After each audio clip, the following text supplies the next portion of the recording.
Отыра ойындар.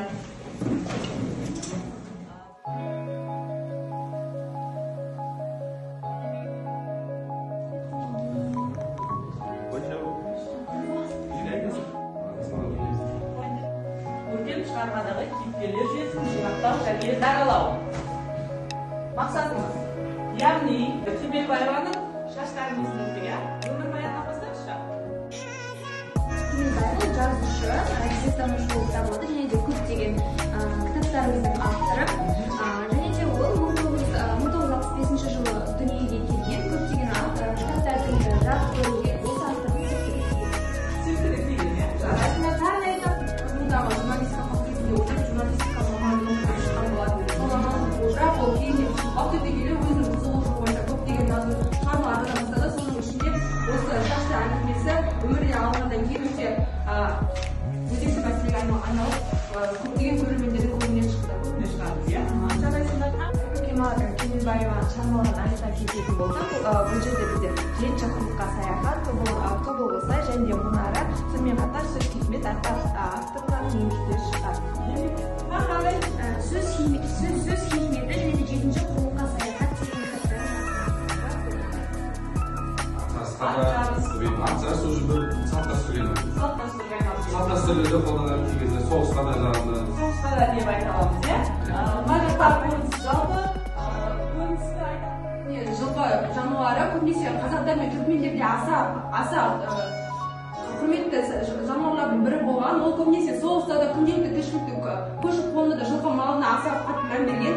Жылқыны көптеген сәуле тұлпар деген сынды мадақтау сөздермен айтып, өзінің өмірге келген сәттен бастап ең алғашқы тұлпарға мінген сәтін той мерекемен өткізіп, ең соңғы өмірде өткеннен кейінгі де тыңдау мерекесін аяқтаған болатын. Жалпы бұл көріністе соғыстағы жылқының рөлі, яғни өзінің батырдың астындағы сай бүлігі оған зор сенім білдіреді және де соғыста да оның ұтылмауына, жеңіліп қалмауына септігін тигізген. Ал соңғы үшінші суретте көптеген алыс жерлерге де осы жылқы малын кәдімгі көлік ретінде пайдаланғанын көруге болады. Болжай отырып, мынау видеоға кішкене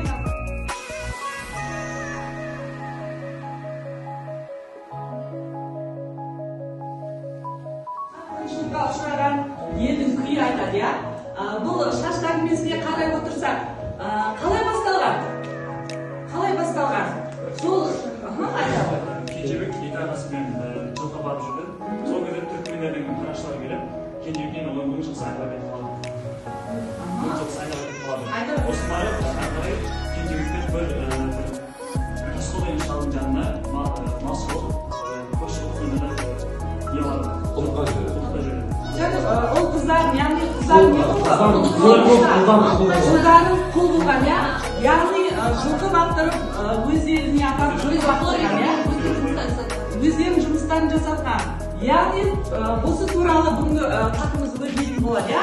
Қандай кейіпкерлер бар екен? Негізгі кейіпкерлер айта қойды. Атажан Жебек. Атажан, иә, дұрыс айтасың, иә? Кенжебек және Тасқұл Атажан. Яғни бұл жерде Тасқұл шалдың бастан өткен оқиғасы, иә? Яғни бастан өткен оқиғасы туралы өрбейтін боламыз, иә?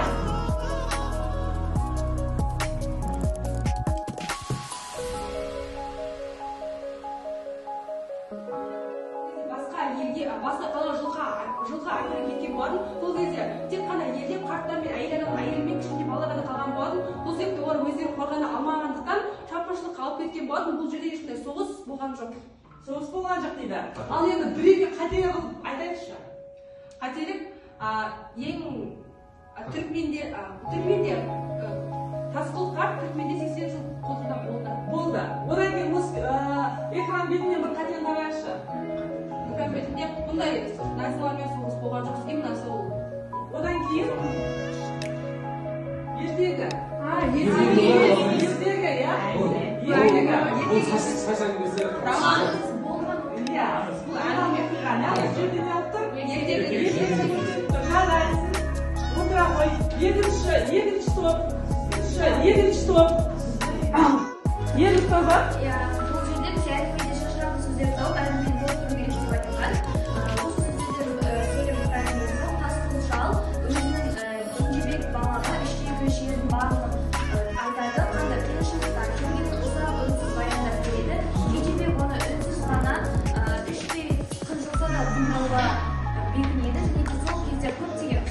болған болатын. Ол кезде көтерілістердің кесірінен қыз келіншектер де балалары да сол кезден көптеген қиындықтар көріп арқылы соның зардабынан олар да қорлыққа өткен болған. Сол заманда жарайсың. Енді қараңдар, қатесі мына тақтаға қарасаңдар, қандай сөз тіркестен сөздерді қоспай кетті. Қолға түсе берді. Қолға түсе берді. қашқанның үстінде Екі қате болу керек, қолға түсе бердің ба? Ал Қалған белгі.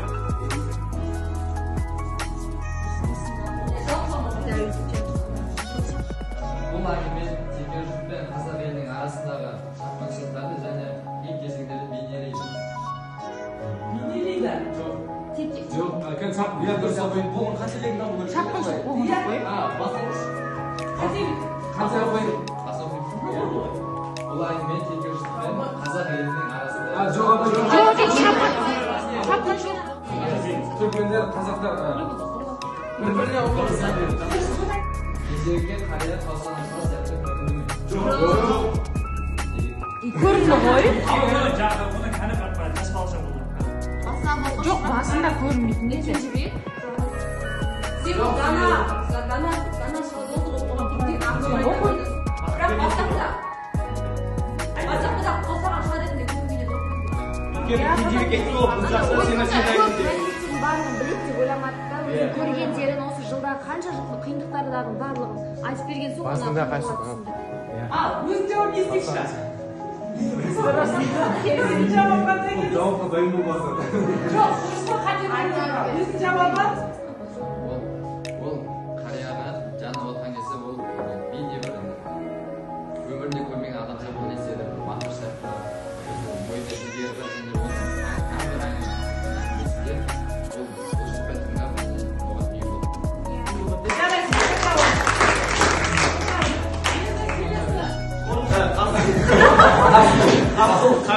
ол кезінде тұтқындалып келген қанша 60 жыл қиналған неше түрлі зұлым көрген түріктер әйелдер қатты қыз балаларын қатты сыйлағаннан кейін оның тұқымын ұрпағын айтқызған ол шалды.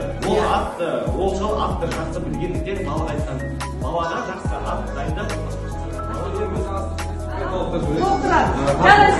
өте жақсы. Қасымдақтың кенжебекке жақсы жасағанда өз сияқты қиындық көрмей өзімдегі өзіммен бірге кетіп қалған мүмкіндік болды да өз абыроймен өлу үшін баланы жіберіп өзі қалды. Өзі қалды, иә? Себебі не үшін қалды? Өз абыроймен өлу керек болды да ана қалған болса. Себебі еліне барғанда бәрібір еліне барғанда ол абыроймен бармайды. Ол жақта 60 жыл бойы ол жақта жылқы бағып және де құлдықта болды да ол уже кәртейіп жас шағасы елінде бәрібір жалғызсырап қалады. Жас баланы еліне қайтарып болашағын ойлап елін жұртын білсін деп оны қашуға не болады? Жарайсыңдар.